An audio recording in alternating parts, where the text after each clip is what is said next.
ng bayan, maasahan anumang panahon.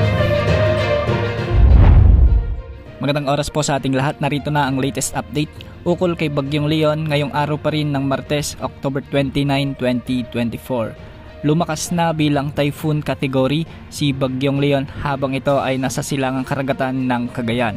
Huling namataan ang sentro ni Bagyong Leon sa layong 555 kilometers silangan ng Tuguegarao City, Cagayan. Taglay na nito ngayon ang lakas ng hangin na umaabot sa 130 kilometers per hour malapit sa gitna at pagbugsong umaabot sa 160 kilometers per hour. Sa ngayon ay kumikilos ito ng west-northwest sa bilis na 10 kilometers per hour. Kung makikita natin sa ating satellite animations ay halos nabubuo na ang mata ni Bagyong Leon. Kaya sa ngayon nakataas na ang Tropical Cyclone Wind Signal number 2 sa bahagi ng Batanes, Babuyan Islands, ang eastern portion ng mainland Cagayan at ang northeastern portion ng Isabela. Ang mga lugar na ito ay makakaranas na ng mga malalakas na pagulan at pagbugso ng hangin sa susunod na 24 oras.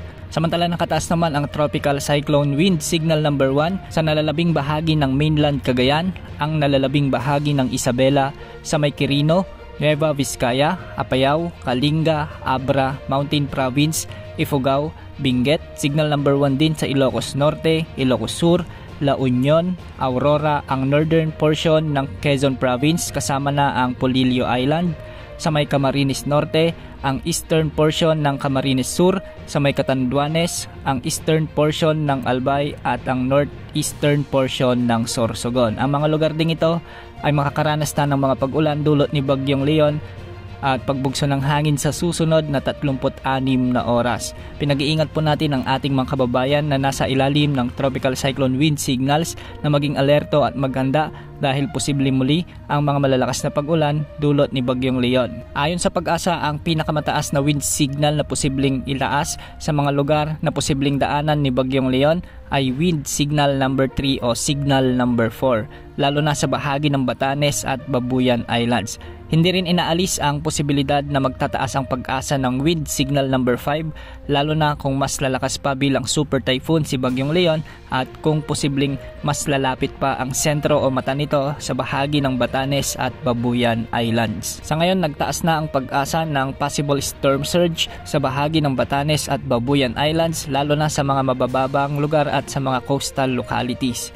Base naman sa latest forecast track na inilabas ng Pag-asa kay Bagyong Leon, sa ngayon ay kikilos pa rin ang bagyo ng west-northwest o di kaya naman ay kanluran, hilagang kanluran at magiging hilagang kanluran na lamang bukas hanggang sa maglandfall ito sa bahagi ng Taiwan. Sa ngayon hindi inaalis ang posibilidad na mas lumapit pa ang mata o sentro ni Bagyong Leon sa bahagi ng Batanes sa araw ng Huwebes ng umaga o hapon. At dahil nga sa may high pressure area sa itaas nito, posibleng mas bumaba pa ng bahagya ang pagkilos nito na kung saan posibleng maglandfall sa bahagi ng Batanes si Bagyong Leon. Posible pa ang mga pagbabago sa senaryo na ito, kaya laging umantabay sa ating update. Samantala ayon sa Pag-asa, hindi rin inaalis ang posibilidad na mas lumakas pa si Bagyong Leon sa super typhoon category dahil magkakaroon ito ng rapid intensification o yung mabilisang paglakas ng bagyo.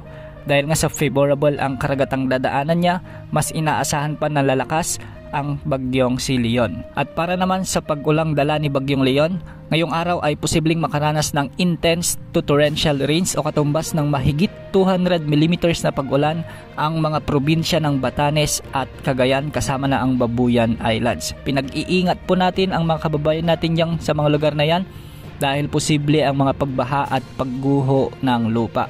Samantala magkakaroon naman ng heavy to intense o malalakas hanggang sa matitinding pag-ulan o katumbas ng 100 o hanggang sa 200 milimetro ng mga pag-ulan ang bahagi ng Ilocos Norte, Apayao, Isabela, Occidental Mindoro at Antique. Posible rin ang mga pagbaha sa mga lugar na ito. Samantala, sa bahagi naman ng Ilocos Sur, Abra, Kalinga, Calamian Islands, Romblon, Negros Occidental at Aklan ay posible namang makaranas ng moderate to heavy o katamtaman hanggang sa malalakas na pag-ulan o katumbas ng 50 to 100 mm na pag-ulan. Hindi rin inaalis ang posibilidad ng mga biglaang pagbaha o pagguho ng lupa sa mga nasabing lugar. Sa mga kababayan natin sa Northern Luzon, mag-ingat at maging alerto po. Paghandaan ang paparating na bagyo dahil malakas at malawak ang sirkulasyon ng bagyong ito.